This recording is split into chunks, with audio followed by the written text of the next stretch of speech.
Hi guys, welcome back to the Wardle Road channel, and in today's episode we're going to be talking about when 2 wagons became 3.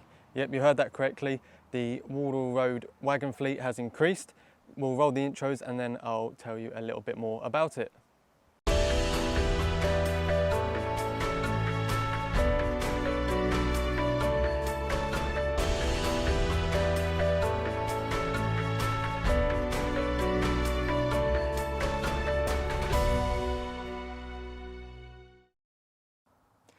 Right, so what is the third wagon? You're probably wondering why on earth I've decided to get another one. Now, I haven't joined this venture alone. In fact, I've partnered up with Charles, who's the diesel manager here, and we've both gone 50-50 on buying this wagon. Now, the aim for this is, well, it's going to run in the background of the box van and brake van series. And if you've been keeping up with social media, you know I'm very much making some good progress with the brake rigging underneath the brake van. And of course, in the future, I plan to air brake it as well. Now, that's not the only thing that's going to be getting air braked. In fact, the plan for this is to be air braked as well, so it can run with Charles's Hunslet, his having air brakes rather than vacuum. So that means the brake van will be air fitted with a vacuum through pipe. The box van will have a vacuum and air through pipe, and then this tube wagon will be vacuum through piped and air fitted. Now, the reason, like I said, the air fitting is for Charles's Hunslet, and then the vacuum through pipe will be to work with the other tube wagon we have here at the Colne Valley Railway. And in turn, once this is done up, this will then run with the other tube wagon to increase the capacity on running days. And as always guys, if you are enjoying the Wardle Road videos, please do hit the thumbs up. And if this is your first time here, please do go check out the box van series and the brake van series. And this will feature now and then running in between those two. But as I mentioned, the main focus at the moment is the brake van's rigging, and this will be just running in the background. Now, the final thing I want to tell you about before we jump into this episode is the fundraiser I'm doing for wagons renovation and wagon transportation. Now, I will leave a link to the GoFundMe in the description below, and that's basically the plan for that is to ring fence a sum of money, because as you can imagine, buying the wagons isn't anywhere near as expensive as it is to transport them. And I've been fortunate enough that these 3 have been on site already and been able to acquire them for a much cheaper sum than it would be to have them transported here as well. So the idea of the GoFundMe is going to be to ring fence a sum of money so that in the future, years down the line, if a wagon appears from another railway that is only going to end up getting scrapped and there's an opportunity to save it and it fits in with the history of the Colne Valley as well, then we can use that money to bring it here and not have to worry too much about transportation costs, especially as you're looking now for the average sort of cost between £1,500 and £2,000. So as I said, I will leave a link to that below. Instead, if you'd rather not donate via YouTube,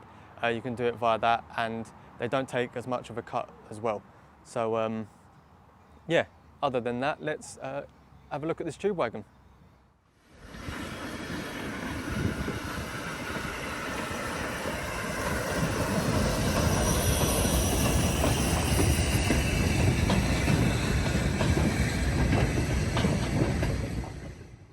So what is the third wagon? Now, I'm not sure if I put it in the title or the thumbnail, but this in its original state was an LMS long tube wagon.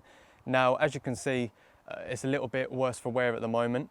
It is currently unfitted, but as I mentioned earlier, we have plans to fit it with air brakes and vacuum through pipe. Now, as far as I'm aware, the last time this was used was as an internal user wagon at either a yard or a depot of some kind. And I believe that's marked up. Well, it was marked up with the numbers at one end, but as you can see, the wood behind me has disintegrated.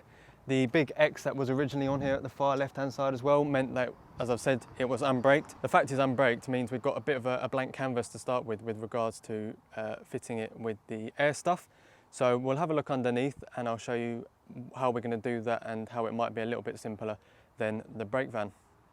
So the main advantage with this tube wagon when it comes to running with the public in is that, unlike the other tube wagon where the doors open away from you, this one actually acts as a ramp. Now, as you can see, the thickness of this wood on here at the moment is ridiculous, and it makes this door extremely heavy to open and close. However, once we've replaced all the wood with the newer wood that we're going to be using, this door should become a lot lighter and at the same time act as a ramp for disabled access, so wheelchairs and things can gain access to the wagons much easier.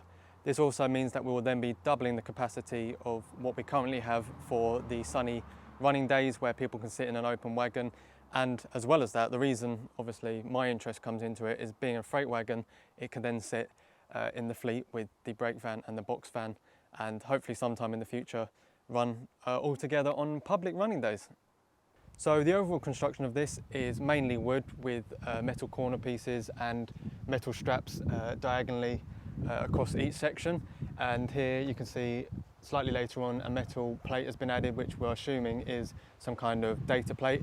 Now the more recent designs of the tube wagons ended up having pressed metal ends, which I'll put a picture in of now. But this being the early one only had the metal right angled pieces at each end.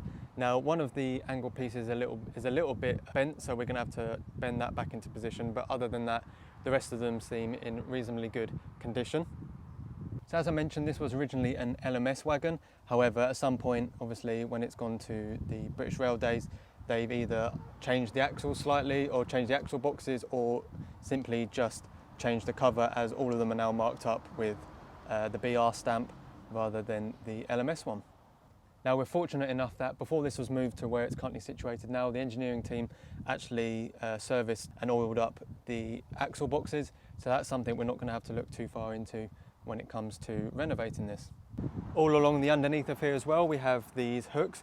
Now I'm guessing, you can let me know in the comments if I'm wrong, but I'm guessing this would be for straps to run over the top of the wagon, because of course if you've got lots of long tubes in there and they're not strapped down, as you're going along the track they might end up falling out. So I'm assuming these were for straps.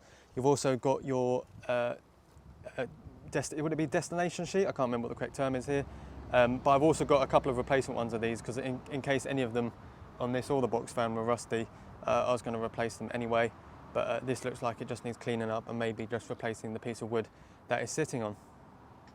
Now I mentioned it was made up of diagonal straps, and as you can see here, none of these are actually welded to the main body or the uprights here, which means disassembling it and reassembling this should be relatively simple, because all of this can come off and be treated. Once this is off, all the wood should then come off on its own accord. We can then angle grind out the bolts, and of course all the bolts. I think we worked out around 220 bolts we're going to need to order for these to be replaced. So that's going to add up quite quickly, but it's always nicer to have fresh bolts rather than these rusty things. And then obviously once the wood's been replaced, putting these on shouldn't be any issue at all. Now looking at the metalwork and the condition of it, there's only two spots, I believe, one here and then one slightly further down behind the camera, where there's going to be a little bit of welding required. But other than that, the rest of the metalwork is just going to need needle gunning, treating and painting. Of course, all the wood on this side once again is going to be replaced. Right, so as you can see, it is a pretty bare chassis at the moment, and that's because originally this was used just to store lots of wood here at the railway, and having taken that off, we found that over time water's collected underneath those bits of wood and in turn started to eat its way at the surface of the chassis. And while there isn't a flaw in here, it makes fitting the air brake system much easier, because as you can see here, all of this angle iron means that we don't have to build as many mounts or anything underneath, unlike the brake van where we've got to build brackets and things and weld them to the underside for it to put bolts into. This is all free open space already, which means you can just drill holes straight through and clamp everything to the underneath. So before we put a floor on, obviously we might have some temporary wood up here while we work on the sides, but before the floor goes back on, we're going to make sure all the air rigging and everything is fitted underneath. The only two areas of metalwork that need doing is the pieces here. There's two of these that either need cutting back and having a new plate put over, or something just welded to this area here. But other than that, the integrity of the rest of the chassis is in really good condition. So just two minor jobs there, and doing that will also give me a chance to learn off Charles how to do some kind of simple welding that I may then need to use when installing some of these things, installing some brackets on the underside of the brake van. And that brings us to the end of the video. Now, hopefully you guys have enjoyed finding out a little bit more about the third wagon joining the fleet. Now, if you have any information about tube wagons or any ideas or anything like that, please do leave them in the comment section below. I do read and respond to all the comments. As I mentioned at the start, if you do want to donate, there is the GoFundMe link in the description. top line of the description, and if you go on there, it'll tell you a little bit of information about transporting wagons and what the plans are for some of these. But yeah, any donation, big or small, is always appreciated, and it goes straight back into the wagons. But other than that, if this is your first time here, please do subscribe and hit the thumbs up if you did enjoy the video, and I will see you all in the next episode. All I wanna